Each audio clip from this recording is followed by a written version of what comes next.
Ken Trahan with Lenny Vangilder. It's our First NBC Bank weekend preview, brought to you by First NBC Bank, with 35 locations throughout the metropolitan New Orleans area and beyond. That's First NBC Bank, proud sponsor of SportsNOLA.com. LSU opening training camp. Boy, magic words to the purple and gold faithful, and high expectations. A lot of people had them in the Final Four this year, even though they weren't picked to win the SEC. Lenny, this is kind of a put up or shut up year with the experience they have, with what happened with Les Miles last year, and obviously with the talent on hand. No question about it. It's a matter of, in my mind, doing enough things on defense to keep yourself in games. And obviously LSU has always been ultra talented on defense.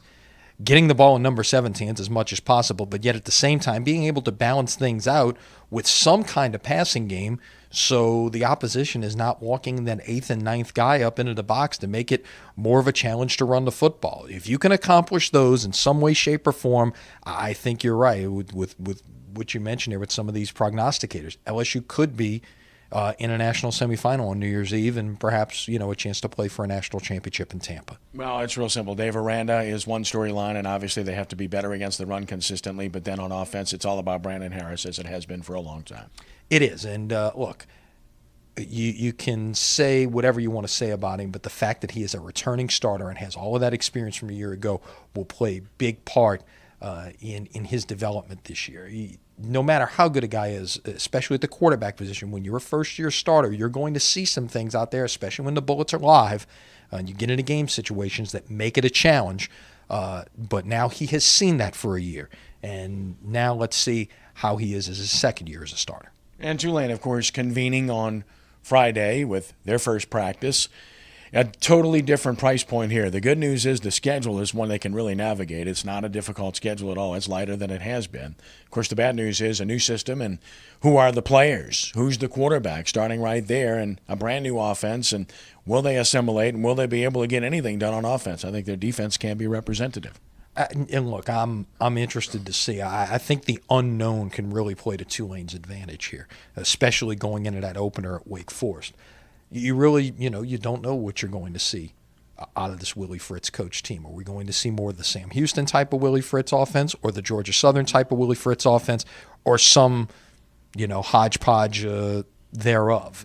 And that's the thing that I really want to see. And, of course, I'm sure they'll be very they won't tip a lot of hands here during preseason camp, because I'm sure there's going to be a lot of eyes on trying to figure out exactly what it is they're going to do. You mentioned the schedule. I think it is very favorable, especially early on. You've got that opener at Wake Forest that is certainly winnable, and then you've got 3 in a row at home. So, and then after that, you go to UMass. So it's a chance to get off to a good start. And look, confidence just breeds more confidence. So if you get off, have some success early on in the season, I think that Tulane has a chance to do some better things this year than what they've done in years past. The Saints continuing their training camp in White Sulphur Springs, West Virginia. Michael Thomas continues to be in star. Von Bell, another interception earlier this week as he continues to show well.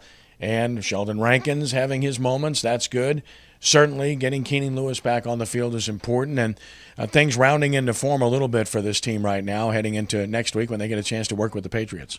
Yeah, and, look, the training camp in the NFL isn't the training camp that you and I grew up watching from either up close or afar. It's one practice a day. It's a walkthrough. It's, no more than 3 hours. There's a lot of limitations. You've got to have that off day every so often. The Saints took off on Tuesday.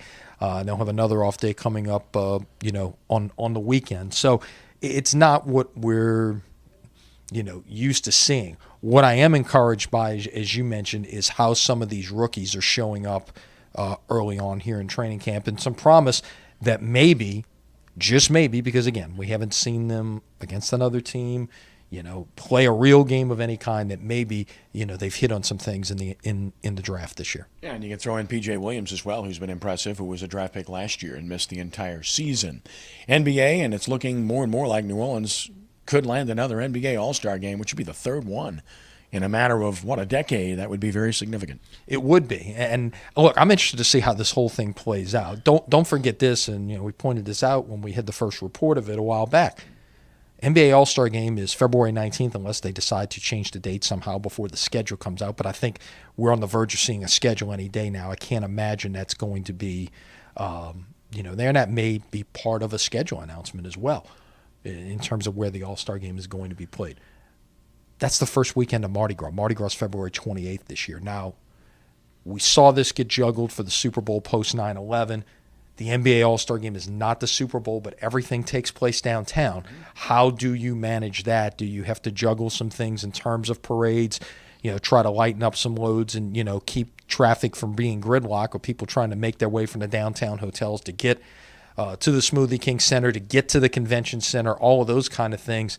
That's one thing I want to see how that all shakes out. Will they try to move the dates of, the first weekend of Mardi Gras and split it up? That's what we saw, previously. We saw a little bit of that as well with the Saints Super Bowl year. People were kind of, I don't want to say jumping the gun, but they were very hopeful that the Saints would be there and, made some accommodations as a result. So, let's see how this all plays out. It would be great for New Orleans to be able to get this. And finally, amateur baseball. The New Orleans Boosters got off to a really good start in Johnstown, Pennsylvania, and the All-American National Tournament, and, of course, the American Legion Mid-South Regional in Arkansas, where the independent team Pedal Valves is competing. Yeah, new format of the All-American Tournament this year. They went to pool play.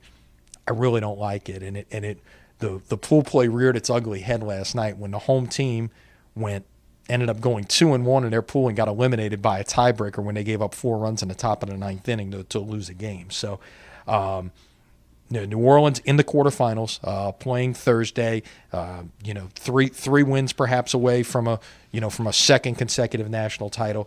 Pedal Valves now has to play their way. They're playing a traditional bracket in Arkansas. Has to play their way out of the losers bracket, but they've certainly got enough pitching and enough experience pitching with really a senior-laden roster to be able to make a run out of the losers bracket.